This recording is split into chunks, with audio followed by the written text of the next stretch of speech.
Pas persis banget ini mau saya buka ini pintu. Pas saya buka, bruk, pocong depan saya langsung. Saya sampai ngejengkang jatuh itu. Di dalam truk itu? Iya. Gila. Nginjek ke aspal, tiba-tiba begini. Bang, ikut. Saya nengok, siapa yang manggil saya? Gak ada siapa-siapa di situ. Merinding gua. Saya berhenti kan di situ. Disitulah saya udah nggak bisa bang ini untuk ngegeser kaki. Udah nggak bisa gimana-gimana. Saya udah lemes nih. Tapi saya tahan tetap gitu. Saya ngedenger omongan dia. Masih kedengeran. Assalamualaikum warahmatullahi wabarakatuh. Balik lagi sama gua, Badri Coach. Terima kasih buat teman-teman yang udah klik video ini. Semoga teman-teman di rumah dalam keadaan sehat walafiat, dilapang rezekinya dan dimudahkan segala urusan-urusannya. Amin amin. Dan juga nih buat teman-teman di rumah yang punya kisah pengalaman horor, jangan disimpan aja, langsung aja kirim kisahnya ke nomor WhatsApp itu tuh.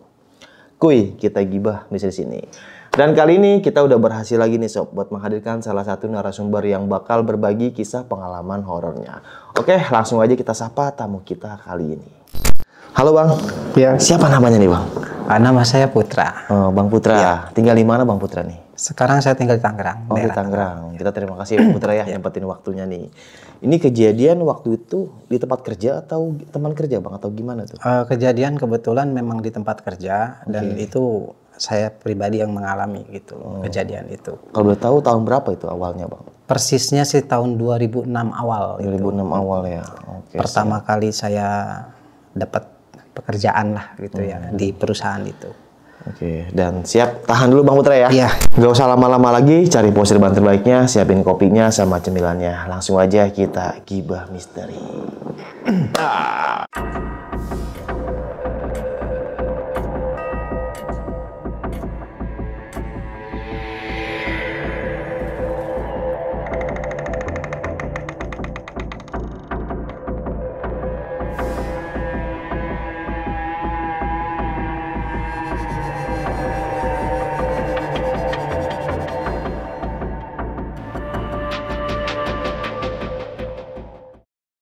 Gimana nih Bang Putra, kisah pengalaman horornya nih Bang?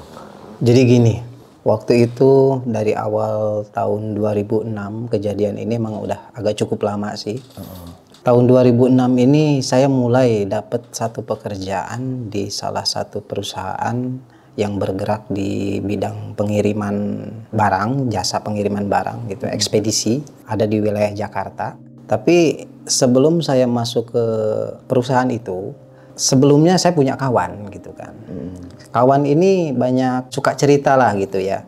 Kalau main ke rumah gitu kan, dia cerita bahwa dia suka ngalamin kejadian-kejadian aneh lah di situ. Di situ mana nih? Di perusahaan itu, di perusahaan yang pas saya masuk itu gitu kan. Tapi sebelumnya ini, sebelum saya bekerja di situ. Nah tiba-tiba selang beberapa waktu lah gitu ya, kurang lebih sekitar 3 bulan. Nah baru ada penawaran kerja gitu kan. Pas awal 2006 saya dapat telepon nih gitu kan. Karena saya memang saat itu masih punya HP Nokia ya. Kawan saya ini namanya Iqbal. Dia telepon ke saya. Put, lo ada di rumah nggak? Katanya gitu. Ada, gue lagi di rumah. Kenapa? Saya bilang gitu. Ini ada lowongan kerja nih. Kebetulan memang ada yang keluar katanya gitu kan. Jadi butuh orang nih. Lo mau masuk nggak? Boleh, saya bilang. Mang kebetulan juga gue lagi nganggur nih. Ya udah, lo persiapain aja katanya. Besok gue ke rumah lo dah katanya gitu. Ya udah selesai dari situ. Ya udah saya persiapkan segala sesuatunya. Nah udah selesai. Besoknya sekitar jam 9 pagi ya. Dia datang tuh, kebetulan memang dia lagi sip libur gitu kan. Lagi jatuh di libur gitu kan di kerjaannya itu. Dia datang, saya bilang udah sampai. Iya katanya, yuk kita jalan katanya gitu. Lo udah siap-siap kan semuanya? Udah. Kebetulan di perusahaan yang saya masuk ini dia ternyata dibagi menjadi 3 shift. Pagi jam 6 sampai jam 1 siang, lalu shift keduanya shift siang gitu, jam 1 sampai jam 10 malam, dan shift malamnya itu jam 10 malam sampai jam 6 pagi. Oke. Ya. Pas saya masuk di perusahaan itu kebetulan schedule yang saya dapat itu saya dapat jatah masuk shift malam pertama. Jadi karena aturannya kerja di situ tuh 1 hari pagi, 1 hari siang, 2 hari malam, 2 hari libur, gitu aturan kerjanya. Nah kebetulan saya dapat jadwal masuk itu di hari pertama juga, malam pertama juga gitu, pas shift malam pertama gitu kan. Nah kalau untuk perusahaan itu bang, gedungnya berbentuk ruko atau gedung kayak kebetulan dia bentuknya itu gudang, hall panjang dia, ya gitu. hallnya ya. Jadi hanya ada barang aja di situ. Gitu. Adapun ada dia bikin satu tangga ke atas, ada satu ruangan, tapi itu bikinan gitu. Jadi nggak permanen gitu sistemnya. Pakai apa ya namanya GRC apa-apalah gitu. Hari pertama saya pribadi nggak ngalamin apapun juga sampai saya masuk shift malam kedua, lalu saya libur, masuk lagi shift pagi, lalu masuk shift siang. Pas di minggu ketiga, kebetulan malam jatuh saya tuh. Itu sekitar jam 10 kan saya masuk. Pas datang itu pergantian shift itu kan barang banyak. Kita langsung kerja sampai kurang lebih jam 12 malam lah. Karena kan flight ini, penerbangan ini kan dia jadwalnya itu jam 12 itu udah off. Gitu kan. Jam 12 udah off, nanti akan ada lagi sekitar jam 3 subuh gitu sampai pagi kembali gitu kan. Kan kalau shift pertama itu di belakang. Ya kalau untuk shift malam nih, di belakang di barak itu adanya. Jadi 2 di barak, 2 di timbangan. Karena saya dalam satu shift itu hanya 4 orang. Kebetulan saya bagian di belakang berdua sama yang namanya Harry. Sudah selesai kita build up barang. Nah, saya ngomong sama Harry ini, "Bang, gue lapar dah kayaknya. Lu mau makan apa?" katanya. "Kayaknya makan nasi goreng deh bang," saya bilang begitu. "Nasi goreng mah nggak ada di kantin, ada juga di ujung sana," katanya gitu. Kebetulan di ujung sana itu memang harus melewati ada 2 hall yang memang kosong, gitu ya. Ada 2 hall yang memang kosong itu rencananya untuk ekspor impor. Sedangkan yang aktif ini baru domestik, C dan D. Untuk A dan B ini kosong. Nah di samping 2 hall ini, di samping sebelah sananya itu ada toilet, kamar mandi gitu kan. Dan memang toilet itu sendiri dikatakan umum lah ya untuk baik yang shipment gitu ya, pengirim gitu ataupun karyawan itu sendiri gitu. Saya ke kantin kan, maksudnya ke tempat makan gitu kan. Di situ ada yang jual nasi goreng cuma di batas pagar gitu kan. Nah, biasa kita makan gitu. Selesai habis makan kurang lebih jam 1 kurang lah. Saya kan arah balik lagi ke kade lah gitu, ke kantor, ke kerjaan gitu kan. Nah pas saya ngelewatin itu toilet, saya bilang begini ke kawan tuh, "Bang, gue mau ke toilet dulu ya." "Ayo yuk sekalian, gue juga udah nggak kuat dari tadi nih." Saya masuk ke toilet, itu ruang toilet ini ada 5 ruang, ada 5 pintu gitu kan. Jadi awal dari depan, di sebelah kiri ini ada wastafel ya, tempat cuci tangan. Nah lalu kesananya itu 5 sebelah kanan, 5 sebelah kiri dengan pintu yang agak nggak rapat ke bawah. Saya masuk ke ruang kedua, lalu Harry pun kawan saya masuk ke ruang yang kedua. Harry ini pas lagi kita buang air kecil ini, Harry juga selalu bicara ke saya gitu kan, "Put, jangan ninggalin," katanya. "Udah belum?" "Belum." Nah nggak lama, kersek pintu itu kebuka. "Gue udah ya, gue tunggu depan." Udah selesai, saya kan mau nyuci nih gitu kan, saya buka keran. Tapi kok airnya kecil, kok tumbenan biasanya nggak seperti ini gitu kan. Ah udahlah, saya tutup lagi. Nah posisi saya pribadi itu lagi munggungin pintu keluar. Ini kan pintu udah saya buka sedikit gitu kan, tapi posisi saya masih munggungin pintu gitu. Tiba-tiba saya ngelihat sekelebatan, ya entah bayangan entah orang lewat gitu kan. Oh, saya bilang, "Kawan saya kali nih." Akhirnya saya langsung keluar. Saya lihat dia masuk ke ruang sebelah kanan, ke yang paling pojok, kelima gitu kan. Tapi dia nggak ngerapetin pintu. Saya kan sempat nengok nih ke ruang itu kan, maksudnya dari saya keluar ini dari pintu toilet kedua saya nengok kan ke pintu toilet kelima kan. Pintu tuh kebuka gitu. Tapi kedengeran banget itu suara air tuh kenceng. Saya panggil, "Bang," nggak ada sautan. Ah, udahlah. Saya tinggalin tuh, saya ke ruang wastafel. Wastafel normal nih airnya biasa gitu. Saya lagi cuci tangan gitu sambil ngaca lah gitu. Tiba-tiba kedengeran kayak ada suara yang nyiplak. Nyiplak tuh apa? Gitu. Jelas banget itu di kuping saya. Saya matiin keran kan. Masih kedengeran tuh, lebih jelas. Saya pikir ini suara apa nih? Ada rasa takut, tapi ada juga rasa penasaran gitu kan. Iya, campur aduk tuh. Nah, akhirnya saya samperin lah gitu kan. Saya samperin, tapi dengan pelan saya samperin gitu kan. Pas sampai di ujung pintu mau itu kan kebuka pintunya kan, kebuka. Saya tuh ngintip sedikit. Itu kelihatan jelas kayak ada gaun putih tapi agak lusuh. Cuman saya nggak lihat kaki. Pas kebetulan itu saya lihat, itu jelas banget dia lagi ngadepin tong sampah. Pas saya intip, dia lagi ngejelatin sesuatu di tong sampah. Otomatis kan langsung merinding saya nih kan, langsung merinding. Nah pas mata saya ngelihat dia, kan posisi dia masih munggungin saya nih, dengan posisi lagi ngejilatin sesuatu di tong sampah itu. Tiba-tiba pas saya lihat, saya intip begini, dia pun nengok. Posisinya dia pas nengok begini, sambil senyum dengan ini muka kayak luka bakar. Terus agak apa ya, kayak semacam daging ini udah mau pada jatuh gitu kan. Nah udah begitu senyum lagi. Yang jadi saya takutnya itu senyumnya ini. Jadi di dalam mulut dia itu banyak belatung. Penuh sama belatung itu. Jadi senyum sambil belatung ini pada jatuh. Itu ada berapa detik mungkin saya terpaku di situ. Jadi antara heran sama gimana ya, kaget gitu saya pribadi ya. Akhirnya astagfirullahaladzim saya bilang gitu. Dengan mundur saya nih posisi kurang lebih 10 langkah saya jalan mundur. Dia malah masih aja tuh ngejilatin itu. Di tong sampah itu masih kedengeran dengan 10 langkah saya mundur ini.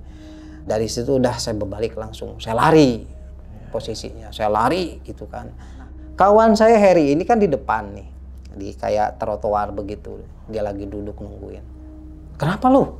"Enggak," saya bilang begitu. Jadi saya nggak mau terlalu nge-expose gitu saat itu kan. Karena saya pikir, jadi masih jadi pikiran saya aja ini. Kejadian itu masih jadi pikiran saya gitu. Nah akhirnya udahlah, saya pikir nggak terlalu ini sambil berjalan ke arah kade nih. Kade itu tempat barang datang gitu kan. Pas udah sampai di kade, saya ngerokok tuh. Karena kan di dalam itu nggak boleh kan banyak barang gitu kan. Kita nggak boleh merokok. Akhirnya saya merokok di luar. Ada mungkin sekitar 15 menit lah dari situ. Ada mobil masuk nih, ngirim barang ya. Shipper gitu. Semacam mobil pribadi lah. Dia mau ngirim barang mungkin. Itu isinya tuh 3 orang nih. 1 cowok, 2 perempuan. Nah yang 2 ini entah ibu anak, entah saudaraan atau bagaimana. Tapi yang jelas nih si cowoknya suami di antara 2 orang ini gitu kan. Nah si cowoknya ngurus barang, kebetulan si ibunya ya si 2 wanita ini kemungkinan kayaknya mau ke kamar mandi nih gitu, mau ke toilet gitu kan. Dia turun nyamperinlah ke kita karena kita ada di depan nih, saya sama kawan nih. Bertanyalah, "Mas," katanya, "toilet sebelah mana ya?"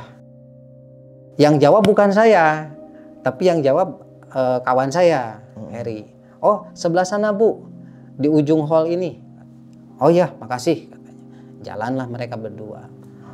Nah akhirnya saya cuek aja gitu kan, biasa lagi saya ngerokok gitu sambil ngobrol. Ada sekitar mungkin 2 menit, kurang lah 2 menit kurang. Tiba-tiba yang muda ini ngejerit, "Tolong, tolong," gitu sambil keluar.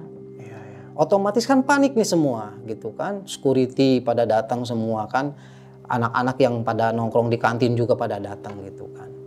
Ada apa, sampai suaminya atau laki-laki yang ngirim itu pun datang. Langsung heboh tuh ya? Iya, rame tuh ruangan tuh langsung di lapangan itu kan. Ada apa katanya. Dia nggak bisa ngomong, cuman itu begitu, nunjuk aja. Kayak shock juga, dia tuh kayak shock, pucat mukanya yang teriak ini gitu kan. Akhirnya disamperin lah sama security. Pas dilihat posisinya sama seperti saat saya melihat makhluk itu. Gimana posisinya? Lagi ngejilatin juga. Cuman jadi seolah-olah masuk, kemasukan. Si cewek itu kesurupan. Nah, persis lagi menjilat juga sama, lagi ngejilatin juga. Kan saya juga ikut masuk kan ngelihat. Cuman saat dia lagi ngejilatin begini, ditarik nggak mau, ngelawan, marah. Bahkan malah jadi berubah wajahnya. Di sini hitam gitu kan. Ya namanya kayak orang kemasukan ya. Mata kan hitam di sini kan. Lalu wajah tuh pucat. Cuman nyeringainya dia ini serem lah. Bener-bener kena hati itu bagaimana gitu ya. Senyumnya ini gitu. Tapi yang jadi anehnya saya, mata dia itu ke saya lebih banyak natapnya. Padahal di situ banyak orang. Banyak orang kan yang di ruang toilet itu banyak orang. Tapi mata dia tuh ke saya terus. Di situ juga saya merasa aneh. Ini cewek kenapa ngeliatin saya mulu gitu kan? Si ibu-ibu ini seolah-olah kayak ada satu hal yang memang belum dibahas gitu dengan kejadian tadi mungkin gitu ya. Kejadian waktu saya melihat gitu. Karena saya yakin yang nyurup ke si ibu-ibu itu ya makhluk yang tadi saya lihat. Karena posisinya sama. Ngejilat gitu ya. Nah akhirnya nggak lama datanglah mungkin Danru dari security itu, mungkin agak sedikit bisa kali ya. Ditarik sama dia mau. Dibawalah keluar ke lapangan gitu kan. Ditanya, diajak ngobrol gitu kan. Tapi masih begitu aja dengan bawa sesuatu dari tong sampah itu masih dijilatin aja. Jadi seolah-olah pas dibawa ke depan ini dia kayak lagi megang sesuatu gitu kan. Apa tuh yang dipegang? Nggak ada sebenarnya, cuman kayak lagi megang sesuatu lagi seolah-olah posisi ngejilatin. Dengan posisi yang tadi waktu kita lihat di tong sampah. Iya. Itu sama tuh posisinya, seperti itu. Terus aja dia ngejilatin begini. Ditanya juga, jawabnya sekena dianya aja. Gitu. Cuman pas kata security ini ditanya Danru ini. Emang kenapa kamu kok bisa masuk ke sini, kata ke si ibu ini gitu kan. Iya saya suka, pokoknya kamu harus pergi, udah jangan ganggu gitu kan. Nggak mau, saya nggak mau pergi, saya betah di sini karena di sini banyak makanan. Gila seremnya. Jadi karena di sini banyak makanan, bahasa banyak makanan ini matanya ini tetap masih mandang ke saya, padahal di sini kerumunan banyak orang. Padahal ini kan dipegang security ini kan, tapi matanya itu tetap mandang ke saya begini, dengan tajam mata tuh. Padahal ini lagi diobatin gitu kan, maksudnya lagi mau dikeluarin mungkin. Saya mau keluar, tapi dengan satu hal, saya suka orang itu, natapnya ke saya. Cuman saat itu orang-orang kan nggak ngeh, yang dimaksud itu tuh yang mana. Saya langsung berbalik badan. Saya itu takut, bener-bener takut itu saat dia bilang, saya mau keluar tapi dengan satu syarat. Saya suka laki-laki itu. Dengan natap ke saya. Saya buru-buru keluar kan, saya berbalik badan gitu kan. Saya berbalik badan langsung saya ke tempat kerja lagi gitu kan.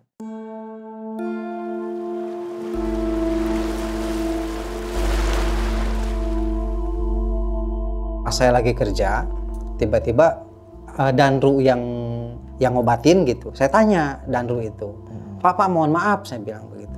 Ada apa? Wanita yang tadi yang kesurupan itu udah sadar Pak. Oh udah pulang katanya gitu. Udah sadar katanya gitu. Cuman tadi dia selalu nyebut-nyebut kamar mandi katanya gitu. Dia selalu nyebut-nyebut kamar mandi. Sebenarnya ada apa sih di kamar mandi katanya gitu. Nah saya baru inget tuh. Waktu tadi pertama kali saya ke kamar mandi sekitar jam 1-an tadi gitu kan.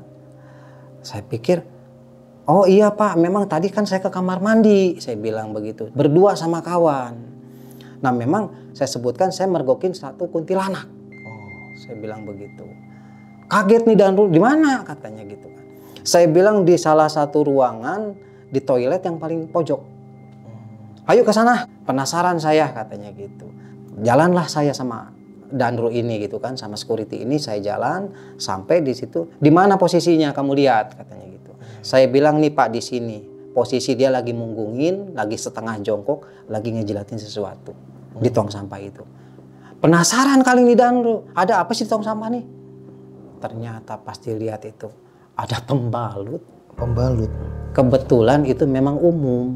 Oh. Jadi toilet umum, wanita perempuan apa laki-laki wanita sama gitu. Oh, nyampur. Nah, sampai kaget pas dilihat sama Danru itu kan. Oh, ini permasalahannya katanya. Jadi ada ini. Ya mungkin begitu kali Pak, saya bilang begitu. Mungkin karena ya posisinya juga saya juga nggak jelas sih, teman dia seolah-olah lagi ngejilatin sesuatu Pak. Saya bilang begitu. Ya ini ada ini katanya gitu. Gila ya, serem amat ya. Tapi ya udahlah katanya. Cukup kamu yang tahu aja katanya gitu kan. Akhirnya udah kita keluar nih. Biasa lagi saya bekerja kan. Selesai saya bekerja kurang lebih 1 jam. Saya kan istirahat nih bahasanya kan, istirahat gitu. Sekitar jam 4-an, saya kan mau rebahan nih karena nunggu pagi karena barang sudah selesai gitu kan. Saya rebahan lagi, tapi di ruang OB kebetulan kawan saya ini lagi pada di depan semuanya, di kantin. Saya pikir karena udah mau subuh gitu kan, akhirnya udah saya rebahan sendiri di situ.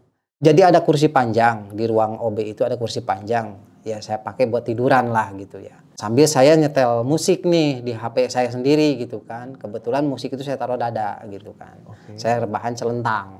Lagi posisi rebahan gitu, saya agak merem-merem ayam. Itu berasa jelas di tangan apa di dada saya sebelah kanan ini kayak ada tangan berjalan begini. Saya bangun kan, astagfirullahaladzim saya bilang. Nggak ada. Mungkin perasaan saya aja kali, saya pikir begitu. Saya tidur lagi, merem-merem lagi. Enggak saya gubris lah gitu kan. Sampai kejadian itu terulang lagi, sama gitu. Tiba-tiba begitu lagi, kayak mau ngambil HP saya gitu kan. Ya saya kan tengok kanan tengok kiri dong, nggak ada orang ini gitu. Saya pikir, ini siapa? Udah selesai dari situ, saya berpikir begini, udah mungkin hanya perasaan begitu aja. Jadi pikiran saya pun perang saat itu gitu ya, antara sadar sama nggak sadar gitu kan, posisi saya sendiri gitu. Nah pas ketiga kalinya mata saya ini kan belum merem-merem bener gitu, itu berasa lagi. Nah pas berasa begini dia jalan tangannya di dada saya, itu saya ngelihat jelas. Jadi tangan ini memang nggak ukuran tangan manusia normal, agak lebih panjang. Dengan kuku gitu kan, ada kukunya juga gitu, hitam tangannya ini. Nah pas saya mau pegang seperti ini, dia langsung nggak masuk tangan itu. Entah seberapa panjang ini tangan gitu kan. Jadi dia masuk ke dalam kolong. Di sini kan ada meja tempat komputer gitu ya. Jadi ke kolong itu. Arah tangannya itu? Iya. Itu saya langsung turun dari tempat duduk gitu kan, dari tempat saya bertiduran. Saya turun, saya langsung jongkok ke bawah. Saya senterin nggak ada apa-apa. Sampai saya udah agak sedikit stres. Kejadian yang awalnya tadi pun juga waktu masalah ibu-ibu tadi. Saya ngelihat makhluk itu juga. Tambah lagi dalam satu malam itu saya dikasih kejadian itu lagi. Ada kejadian lagi gitu. Sampai saya bilang begini. Saya datang ke sini untuk kerja. Nggak niat mengganggu saya bilang gitu. Saya cuma ucap seperti itu aja. Udah. Ya ibaratnya bergulir waktu, sampailah jadwal jatah pulang. Akhirnya udah biasa saya pulang. Nah kebetulan malam itu kan nanti malam kedua saya bekerja kan. Saya istirahat tuh, habis sampai di rumah, saya cucian, saya makan. Nah selesai makan, udah agak ngantuk nih mata nih, saya rebahan. Nah di dalam tidur saya ini, saya mimpi lagi, posisinya di kerjaan lagi.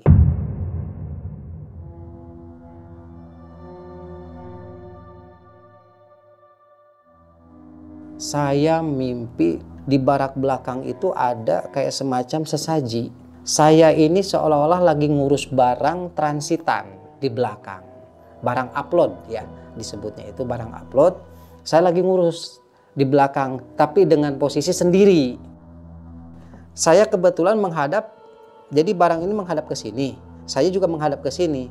Nah posisi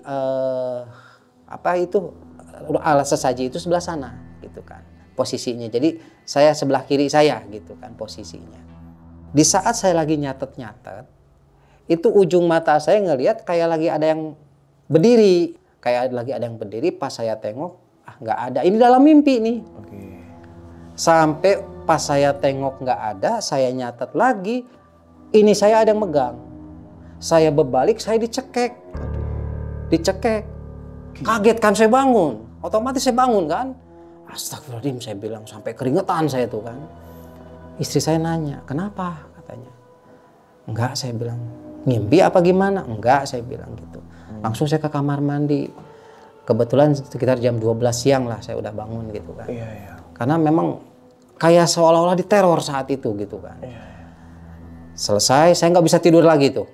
Sampai saya jatah berangkat kerja seperti biasa. Sampai di lokasi kerja, nah kan masuk jam 10. Saya mulai kerja biasa, aktivitas, nggak ada apa-apa nih. Di malam kedua, saya bagian narik barang di tengah, di timbangan. Ya, secara logikanya di situ kan banyak orang. Saya tarik ke barak nih barang kan, pakai hand trolley ya. Saya tarik gitu kan. Pertama, kedua, ketiga saya tarik gitu. Sampai di saat saya narik satu barang, maksudnya ada jumlah 4 koli lah gitu ya. Sebenarnya kalau secara logika tuh nggak berat barang itu. Pas saya tarik kok berat amat ini barang gitu kan. Saya nengok, astagfirullahaladzim itu. Lagi dinaikin sama pocong sama kuntilanak. Lagi duduk di atas barang. Sambil natap ke saya, senyum enggak apa enggak. Natap tapi natap dendam gitu loh. Kayak natap benci. Otomatis saya lepas kan. Pas saya lepas tuh troli, sekalian saya sambil teriak gitu kan. Saya bilang begitu. Otomatis kan temen ini pada ngeliat ke saya kan. Lo kenapa katanya? Enggak, saya bilang. Enggak. Lo kenapa katanya? Enggak, saya bilang. Saya tarik lagi tuh, tapi saya sambil ngelamun. Sambil saya nahan dulu. Kenapa gue jadi begini nih? Saya bilang begitu kan. Ini baru kurang lebih 1 bulanan gue kerja kayak model begini. Kurang lebih saya bilang gitu kan. Tapi udah saya jalanin aktivitas biasa. Itu abang tetap dorong troli? Tetap, sampai saya sampaikan ke barakan. Emang tugas saya gitu kan. Sampai jam 12 biasa kan, habis barang tuh jam 12. Saya tarik sampai ke barak, jam 12 selesai. Saya ngaso, masih duduk saya di situ, di barak nih, di barang ya, deket barang. Saya duduk aja sendiri. Heri kawan saya lewat. Put, kantin katanya gitu. Oh iya, saya bilang duluan bang. Lo bawa nasi? Enggak, saya bilang. Ntar gue ke kantin, saya bilang begitu. Saya pikir, saya ngaso dulu dah. Karena memang kejadian tadi masih agak sedikit kebayang gitu kan. Dengan masih agak sedikit shock gitu. Walaupun udah berlalu agak kurang lebih 2 jam gitu kan perjalanan itu. Tapi tetap masih agak shock sayanya gitu. Masih kebayang banget itu. Masih kebayang gitu. Di saat saya lagi duduk, kebetulan mata saya kan ngeliat ke bawah. Saya lagi begini-gini aja kaki itu. Di barang nih, di atas barang sambil saya megang pulpen kan. Saya lagi goyang-goyang begini kaki ini. Tiba-tiba kaki saya ada yang nahan gitu. Ada yang megang begitu. Sama dari kolong barang. Jadi kan kebetulan di bentuknya itu, susunannya itu ada kolongnya itu kosong tengahnya. Susunannya itu, susunan barang itu memang harus seperti itu. Jadi dari kolong itu kayak ada yang megang gitu, kaki saya tuh ditahan begitu. Astagfirullahaladzim, saya bilang begitu. Tapi nggak ada. Udah saya langsung bangun, saya ke kantin. Di kantin juga saya bingung mau ngapain saya ini gitu kan. Lo kenapa sih? Kata kawan itu kan. Karena saya kelihatan saya bengong gitu kan. Bang, sebenarnya gue banyak kejadian di sini yang nggak masuk akal nih bang. Kawan saya cuma senyum. Nggak aneh, Put. Di sini emang seperti itu. Cuman gue mau ngomong sama lo, takutnya di hari pertama pun lo nggak bakal kuat. Sedangkan kan lo butuh kerjaan, katanya gitu. Iya sih bang, tapi kan nggak begini-gini amat, saya bilang begitu kan. Ya terus sekarang maunya bagaimana? Ya udah memang nggak ada jalan kali bang. Sekarang begini aja, otak lo jangan kosong dah, katanya. Pikiran lo jangan kosong, katanya. Kata kawan ini, kata Heri ini. Ya udah gue usahain deh bang, saya bilang begitu. Ada kali 1 jaman habis ngobrol di kantin. Saya bilang ke Heri, bang lo mau ke belakang nggak? Ke belakang kemana? Ke barak, saya bilang gitu. Enggak lah, gue mau di kantin aja rebahan, katanya gitu. Gue mau di belakang aja, saya bilang begitu kan. Heri tuh ngomong begini, bye-bye lo, ada yang meluk, katanya gitu. Saya bilang begitu kan. Udah tuh saya jalan.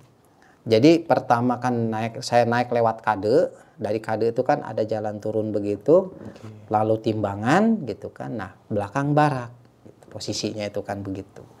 Nah di belakang itu ada ruang OB kan, sebelah kiri ruang OB, sebelah kanan ruang ceker. Itu posisinya seperti itu. Kesananya udah landasan. Pas di sebelah, saya masukkan ke ruang OB nih. Ruang OB ini lampunya agak remang-remang memang gitu. Saya pikir karena saya ngerokok aja di situ gitu, nggak berpikir macam-macam gitu kan. Tapi di saat saya merokok itu jelas banget. Bagi dong. Saya nengok, siapa yang ngomong? Saya bilang, saya sampai keluar pala saya begini, keluar ini pintu gitu kan. Karena memang pas dekat lubang pintu saya nih kan duduk tuh, nggak ada orang. Saya bilang sepi nih. Nah, udah saya ngerokok lagi. Woi bagi dong katanya gitu. Ini serius, bagi dong katanya gitu. Kencang banget itu ngomongnya, jelas di kuping saya itu jelas gitu kan. Saya bilang ada-ada aja. Saya sampai ucap begini, gua nggak ganggu di sini, ngapain ganggu gua mulu? Saya bilang begitu kan. Terus sudah nggak ada tuh, nggak ada lagi suara. Selesai, udah saya rebahan gitu kan, biasa. Cuman saya nggak mau di bangku itu lagi, tapi di atas meja. Kebetulan meja OB kan kosong, nggak ada apa-apa nih gitu. Saya tiduran di atas meja, cuman posisi saya miring. Nah, di saat saya posisi miring, itu jelas banget plek tangan itu. Saya belum tidur, baru posisi miring tidurnya. Dipeluk. Iya, ada yang meluk saya. Itu jelas banget tangan tuh ke sini. Baju gaun putih. Jadi meluk saya begini. Herannya saya mau nengok itu nggak bisa. Cuman saya ngeliat tangannya aja ini. Gila. Saya nggak bisa mau nengok itu. Jadi benar-benar saya dipeluk begini gitu kan. Kenceng banget gitu. Sampai saya mau begitu susah gitu kan. Tiba-tiba pas saya sadar gitu kan. Kok saya bilang saya kayak mimpi nih. Padahal saya nggak mimpi. Tapi kayak mimpi. Kayak bangun dari tidur. Setengah sadar lah. Nah itu keringetan badan saya tuh. Mana kayaknya merinding nggak jelas gitu. Sampai akhirnya saya setengah malam saat itu. Nggak full kerja tuh. Oh pulang. Karena langsung saya meriang. Langsung nggak enak badan saya tuh kan. Kata saya bilang begini, bang, saya kayaknya mau pulang dah bang, ke teman itu, ke Heri itu kan. Lu meriang ya katanya gitu. Gue kayaknya kurang enak badan, saya bilang gitu. Ya udah, izin aja katanya gitu. Saya izin sama SPP. Kebetulan kamu kan baru ini katanya, harusnya kamu, ya saya kan sakit pak, ya tapi harusnya kamu nggak boleh ini katanya. Tolonglah pak, saya bilang saya lagi nggak enak badan, saya bilang gitu. Nah pas saya pulang itu mungkin sekitar jam 2 malam kayaknya saya pamit pulang itu kan. Dapat surat izin untuk pulang. Nah, saya naik ojek kan. Saya langsung pulang ke rumah. Nah itu saya nggak bisa tidur tuh. Tapi mertua saya itu ngelihat saya agak beda. Saat saya pulang ini. Mertua lagi kebetulan memang belum tidur saat itu gitu kan. Lagi banyak orang lah depan kontrakan gitu. Mertua ngeliatin agak beda. Nah tiba-tiba nyamperin lah mertua nih. Lo kenapa? Katanya gitu. Tumben pulang katanya. Iya saya bilang saya nggak enak badan. Saya masuk tuh. Masih kedengeran di kuping saya. Masih kedengeran. Mertua saya bilang begini. Laki lo kayak ketempelan. Katanya gitu. Bahasa Betawi nih gitu. Iya. Laki lo ketempelan tuh. Katanya. Nah dari situ saya nggak sadar. Nggak sadar gimana? Nggak inget gitu. Tahu-tahu pas saya sadar itu udah banyak orang di kontrakan itu.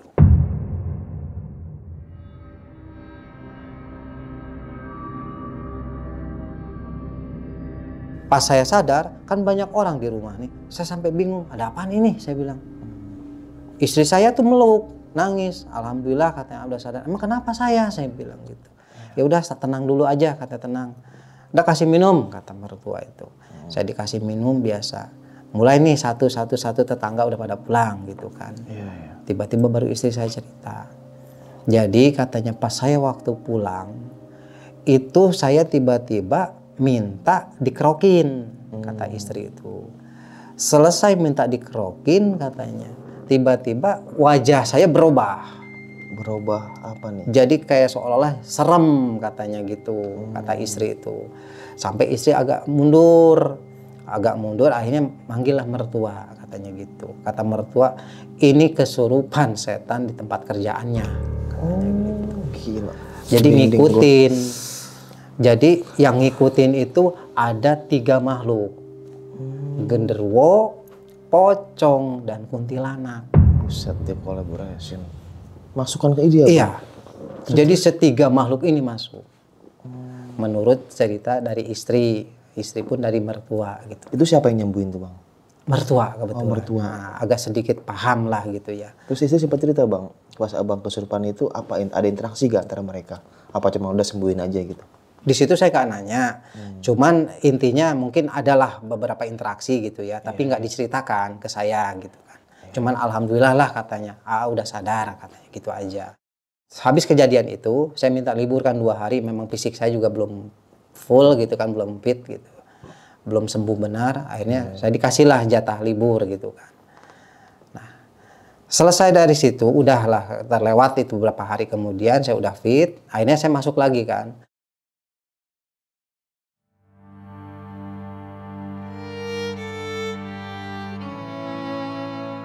Selama kurang lebih 3 minggu normal. Dan saya juga dipesan sama mertua, jangan pernah kosong pemikiran. Jadi diusahakan saya hibur gitu. Waktu-waktu saya nih gitu kan, nggak banyak bengong lah gitu kan. Angsuran, wah itu kuat banget itu, nggak bakal kosong. Bisa begitu ya. Angsuran semangat gitu. Di saat 3 minggu ini saya kedapatan shift siang. Ya, shift siang gitu, pulang malam kan, jam 10-an. Dari awal saya masuk jam 1 sampai jam 4:30 itu normal. Di saat mau maghrib, otomatis kan berhenti dulu nih aktivitas kan, kita ibadah dulu kan pada sholat gitu kan. Nah, saya ke kamar mandi nih, ke kamar mandi yang itu, yang awal gitu kan, ke toilet yang awal itu. Nah, saya wudhu di situ. Selesai wudhu, saya kan berbalik lagi nih mau sholat gitu kan. Itu padahal saya punya wudhu, pas keluar dari toilet, nginjek ke aspal, tiba-tiba begini. Bang, ikut. Saya nengok, siapa yang manggil saya? Gak ada siapa-siapa di situ. Gila, merinding gua. Bang, ikut. Akhirnya udah nggak saya gubris nih, saya jalan aja gitu kan. Nah sampai di musola gitu kan, kebetulan memang ada imam biasa kan. Saya masih sempat berjamaah saat itu, cuman saya agak telat datangnya kan. Pas sholat yang lain sudah selesai, saya kan tinggal 1 rakaat lagi nih. Pas saya sujud, itu kedengaran jelas, bahkan perasaan kepala saya kayak ada yang noyor begitu. Posisi saya sujud. Bego. Ngomong bego? Iya. Gila. Sampai saya astagfirullahaladzim, ini posisi saya lagi sholat. Sampai segitunya gitu. Sampai ya entah siapa, entah manusia atau bukan gitu ya. Tapi kan di sini kan banyak orang gitu kan. Tapi kalau ianya pun manusia, kok iseng amat gitu ke orang yang sholat gitu kan. Ya menurut pikiran saya pribadi, bukan manusia ini gitu kan. Tapi ya sudah, saya selesaikan nih. Alhamdulillah selesai sholat saya gitu kan. Udah saya mulai aktivitas lagi kan. Biasa kebetulan saya di depan bongkar muat barang. Posisinya lagi bagian depan gitu kan. Pas kebetulan saya mau bongkar, habis sholat ini kan saya bagian bongkar gitu. Datanglah satu agent nih, satu mobil agent gitu kan. Satu mobil kontainer gitu untuk dibongkar. Kebetulan yang berdiri di situ saya doang gitu kan. Bang, tolong bongkarin. Oh iya siap, saya bilang gitu kan. Memang tugas saya kan. Saya nyari-nyari kawan, nggak ada. Saya bilang, udahlah, saya sendiri aja, udah nggak bakal penuh isinya gitu kan. Pas persis banget ini mau saya buka ini pintu, pas saya buka, bro, pocong depan saya langsung. Saya sampai ngejengkang jatuh itu. Di dalam truk itu? Iya. Gila. Jadi terbang, bus gitu loh. Terbang pocongnya, bus. Di dalam mobil itu. Yang herannya saya nggak ada yang lihat satupun. Malah si supir yang ngirim ini, kenapa bang lo jatuh? Saya bilang, tadi gue lihat makhluk. Makhluk apaan? Nggak ada apa-apa katanya gitu. Ya karena habis maghrib ini kan masih terang. Belum terlalu gelap gitu suasana itu kan. Jadi pas saya buka banget itu. Saya buka langsung bos gitu tuh. Terus dia terbang gitu? Iya, jadi mukanya begini ke saya gitu kan. Begini langsung terbang. Aduh. Itu jelas banget, itu mata tuh nggak ada. Udah pada hancur lah, udah tinggal tulang semua. Di situ bener-bener saya udah gemeter, saya duduk dulu tuh. Udah minum katanya. Kata supir ini kan. Enggak bang, saya bilang gue nggak kenapa-napa sih, udah santai aja. Cuman gue ngaso dulu, saya bilang begitu. Oh ya udah, emang lo kenapa sih katanya? Enggak, gue nggak kenapa-napa, saya bilang. Ya kalau gue bilang gue tadi ngelihat sesuatu kan lo nggak percaya bang. Ya gue nggak lihat katanya gitu. Yang anehnya begini bang, jadi di saat saya buka pintu, si orang pengirim ini di samping saya. Oh, supirnya yang ngirim. Supir ini di samping saya, nggak jauh. Tim-tim abang nggak ada waktu itu? Kebetulan lagi pada di kantin, apa mungkin belum selesai sholat gitu kan. Kebetulan bang saya yang udah rapih duluan gitu kan, atau mereka lagi pada kemana gitu kan. Jadi supir mah nggak ngebongkar ya? Enggak. Kalian yang ngebongkar tim-timnya itu ya? Tim saya aja, kebetulan di depan kan 4 orang kan gitu. Nah yang 3 ini entah lagi pada kemana gitu, apalagi pada makan gitu. Nah saya berdiri di situ. Nah sedangkan si supir ini kan di samping saya nih, mungkin jaraknya seginilah sama abang, seginilah jaraknya. Nah posisi saya kan begini ngebongkar tuh kan. Selesai dari situ saya udah coba tenangin gitu kan. Saya ingat pesan mertua saya juga, jangan banyak ngelamun gitu. Walaupun saya pikir begini, saya nggak pernah ngelamun. Tapi ini kejadian nyata terus gitu loh.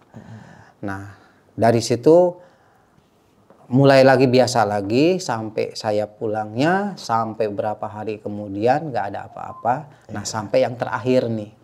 Apa tuh yang terakhir? Yang terakhir itu kalau nggak salah sudah berjalan 3 minggu kemudian. Oke, setelah ngeliat pocong ini. Nah, setelah kejadian itu 3 minggu kemudian, persis saya masuk shift malam, pas di malam pertama.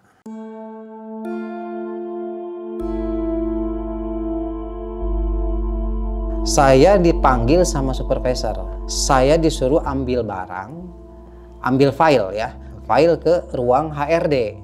Kebetulan ruang HRD itu di depan kan agak gelap gitu kan, udah nggak ada orang gitu kan. Tapi saya tahu kantornya apa, ruangannya SPP gitu kan. Dia manggil, Put, tolong ambilin file gue dah, katanya gitu. Di HRD sono, di kantor katanya. Gitu. Ya karena posisi itu waktu saya masuk malam, mungkin pas SPP nyuruh ini ya kurang lebih jam 11-an lah. Ya saya pikir kan masih sore lah gitu loh. Nggak kepikiran macam-macam saya saat itu gitu loh. Masuk aja saya ke ruang tuh, ke ruang HRD ini kan. Jadi posisinya begini. Ini pintu ruang HRD. Nah ini resepsionis. Nah di mentok pojokan ini ada lorong.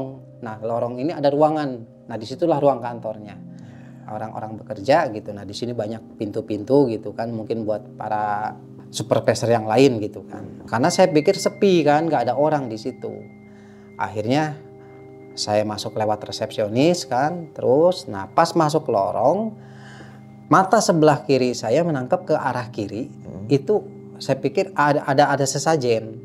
Ada sesajen, ya biasalah namanya sesajen kan, ada buah-buahan gitu kan, ada segala macamnya. Tapi kayak seolah-olah ada dupa kebakar, bekas kebakar gitu ya. Jadi masih bau aromanya itu masih kecium lah gitu kan. Tapi saya nggak berpikir banyak lah gitu ya. Karena saya pikir mungkin memang udah seperti itu budaya mereka gitu kan. Akhirnya saya berjalan nih. Sampai ke ruang SPP nih gitu kan, ke ruang supervisor. Oh iya ada file di meja tuh, di atas meja. Nah pas saya ambil file, otomatis saya kan berbalik badan nih, mau balik lagi ke arah itu. Sebelum saya berbalik badan, saya masih menghadap di meja nih. Saya mau berbalik begini, ada suara. Tapi suara ini saya nggak bisa menentukan entah di pojok sebelah kiri, kanan, atau depan belakang saya. Jadi satu ruangan itu penuh sama suara satu itu. Ucapan suara itu cuman begini. Jangan sok kamu. Saya kan bingung, saya pikir ada seseorang yang lagi diomelin atau lagi bicara gitu kan. Nah, memang pintu-pintu ini yang kan sebelah sini ruangan kosong panjang gitu kan. Tapi di sini ada ruang-ruang pintu gitu kan. Ada ruang-ruangan tapi pakai pintu. Itu semua kebuka, pintunya kebuka sedikit. Saya samperin kan, apa ada orang di dalam ini? Memang nggak bakal ada orang kan, udah malam gitu kan. Karena aktivitas HRD itu cuma sampai jam 5 sorean lah gitu. Jam 5 jam 6 gitu kan. Jadi pagi sampai sore gitu kan. Jelas memang nggak ada orang, tapi saya buat memastikan takutnya memang lagi ada yang di interview atau bagaimana gitu kan. Karena saya juga nggak tahu ini suara dari mana, udah saya cek setiap ruangan nggak ada. Saya ambil lagi tuh file. Saya ambil lagi, ngucap lagi. Sama ucapannya. Apa? Jangan sok kamu. Saya nggak pernah takut sama kamu. Nah ini kan saya bingung. Saya bingung ini suara siapa dan kemana arah tujuannya, ke siapa, ke saya apa ke siapa gitu kan. Sampai saya lihat setiap atap, apa takutnya ada kamera atau ada suara yang dibikin-bikin atau bagaimana. Nggak ada. Semuanya bersih atap tuh. Ya udahlah, saya nggak mau ambil pusing, saya berbalik badan langsung. Nah, pas saya berbalik badan, Bang, itu di pas batasan antara resepsionis dan lorong, itu kan ada semacam kayak kubah begitu ya, ruangan itu. Disitulah ada satu makhluk berdiri, Bang. Kurang lebih tingginya mungkin sekitar 2 meteran lebih. Oh, lebih dari atap ini, Bang? Nah, hampir kena atap gitu ya. Tapi nggak kena, cuman hampir kena atap. Dan posisinya dia nggak ngambang, dia nginjek tanah. Dibilang warna makhluk ini hitam, tapi ada keijo-ijoan.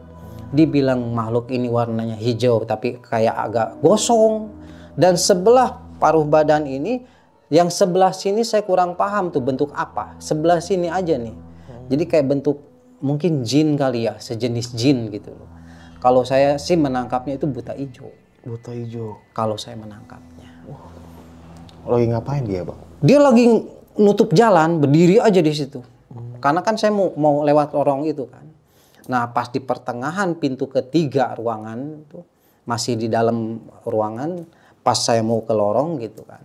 Saya berhenti kan di situ. Disitulah saya udah nggak bisa, Bang, ini untuk ngegeser kaki ini. Udah berdiri kayak kepaku saya nih. Udah nggak bisa gimana-gimana, saya udah lemes nih.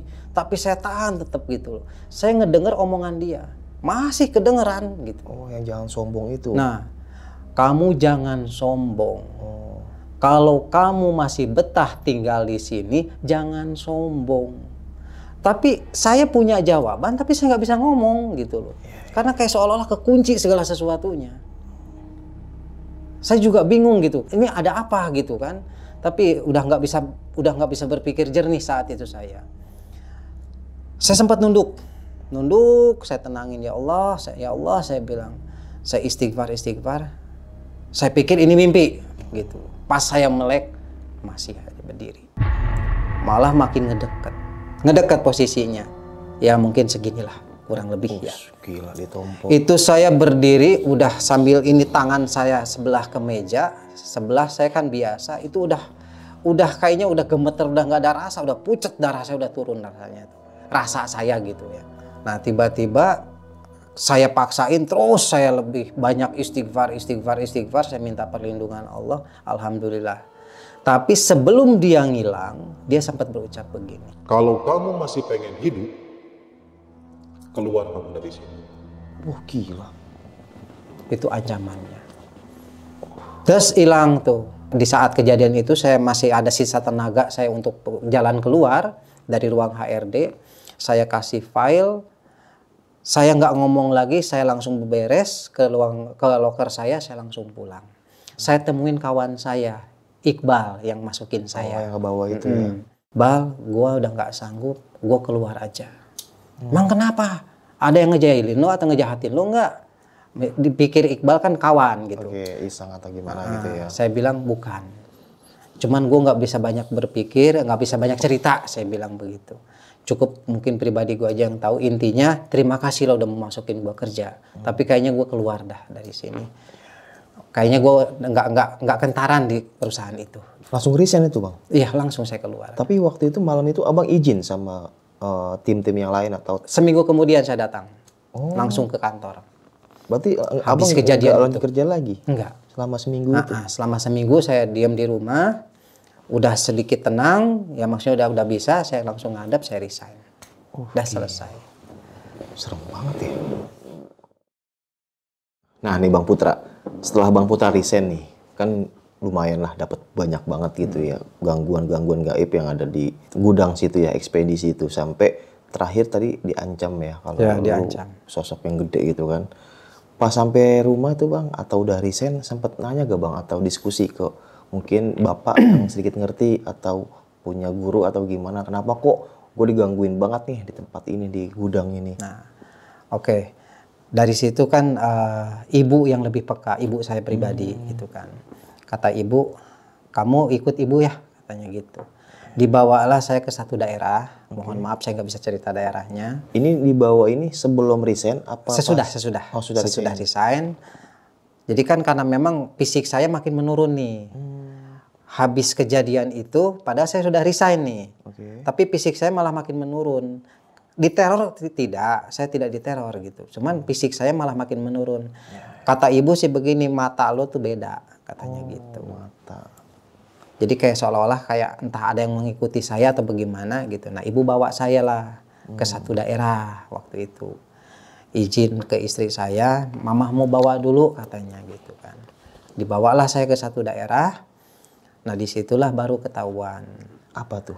Jadi ada pergesekan antara mungkin saya ini punya terah, punya turunan gitu ya. Yang agak sedikit paham di bidang seperti itu gitu loh. Leluhur lah bahasanya gitu ya. Jadi ada bentrokan sama leluhur saya gitu. Oh, sama penghuni di sana Nah, itu. makanya dia sampai ngucap jangan sombong. Ya saya kan bingung, saya kan nggak ngerti hal seperti itu. Oh, maksudnya jangan sombong itu mungkin yang ada di dalam diri saya gitu. Gila ya. Ngeri juga ya. Terus Bang, setelah diobatin gitu akhirnya gimana tuh kondisi ya Bang? Sebenarnya sih kalau dibahasa diobatin enggak, cuman hanya dikasih tahu aja. Oh, kenapa? Sebab dan akibat gitu. Tiba-tiba saya cuma dikasih air gitu kan, dah minum, ntar juga tenang. Alhamdulillah sampai sekarang. Gitu. Bahkan setelah kejadian saya minum air itu, sedikit banyak mohon maaf mata saya kebuka. Gitu. Agak apa? Agak terbuka. Agak terbuka. Iya, iya. Jadi agak sedikit paham lah ke hal-hal seperti itu. Yang dulu sebenarnya saya paling nggak percaya ke hal seperti itu. Tapi semenjak kejadian itu baru saya percaya. Dan bahkan saya bisa melihatlah sedikit banyak. Nah terus Bang kan teman abang yang ngebawa abang kerja nih. Si Heri apa siapa namanya? Oh Iqbal. Oh Iqbal ya. Nah kan dia dibilang sebelum abang masuk dia cerita tuh. Katanya kalau dia juga sering digangguin di pabriknya dia, di tempat abang kerja gitu kan. Kalau dia apa tuh yang digangguin Bang pada waktu itu? Sama sih sebenarnya penampakannya sama. Sama. Pocong, kalau nggak pocongnya kuntilanak, nggak kuntilanak kayak genderuwo. Tapi kalau sosok jin itu enggak. Oh iya. Dia hanya 3 makhluk itu aja yang ngeganggunya. Dan hampir semua sebenarnya. Semua karyawan di situ udah tahu. Oh gitu loh. udah biasa gitu ya? Gila. Cuman kan kalau mereka hanya takut sekedar takut, tapi kan nggak ada pergesekan. Iya sih benar, lebih agresif. Nah, kalau dengan saya mungkin ada gesekan nih gitu. Nah terus pas abang resign si Heri itu tetap di situ Bang, kerja di situ. Tetap, cuman saya juga nggak tahu lah gitu ya, udah nggak tahu lagi bagaimana gitu. Tapi di saat sampai kejadian itu pun juga dia nggak pernah cerita apapun juga. Jadi yang ada hanya seolah-olah beginilah. Itu hal biasa gitu loh. Hal biasa ya? Gila. Sarang setan berarti.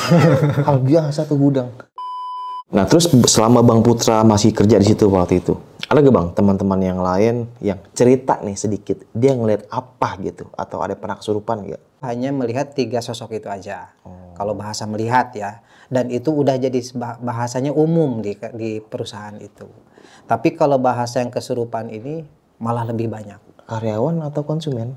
Ada konsumen, ada karyawan. Bahkan ada sekelas mungkin asmen. Asmen tuh asisten manajer. Kesurupan juga? Kesurupan.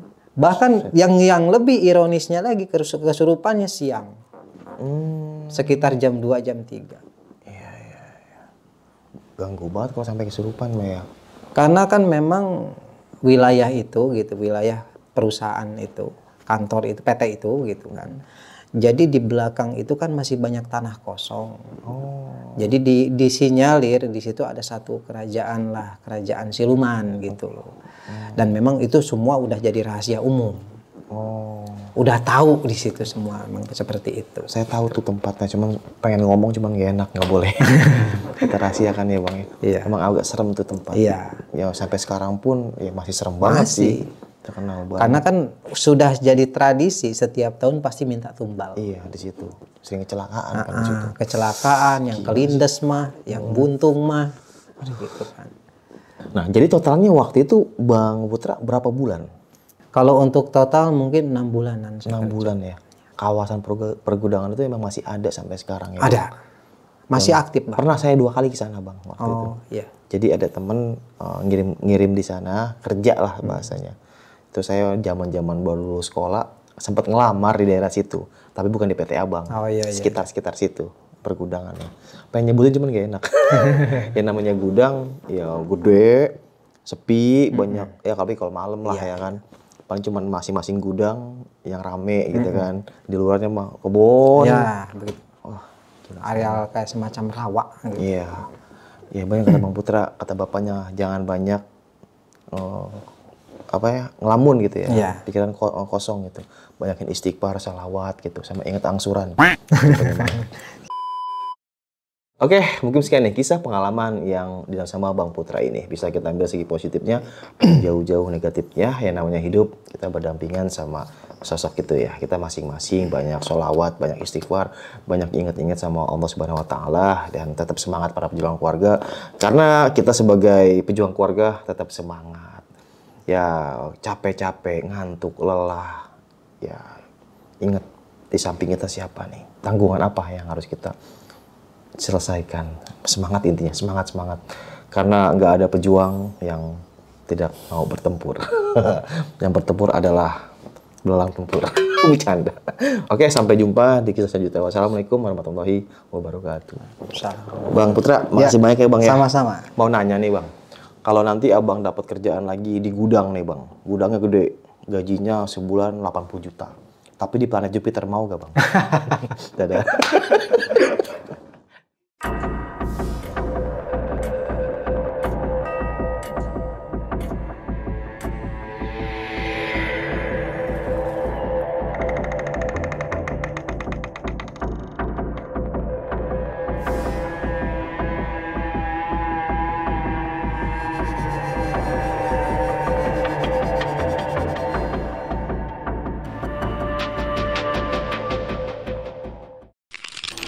Buat kalian yang punya pengalaman horor, langsung aja chat ke nomor 0877 1671 53372.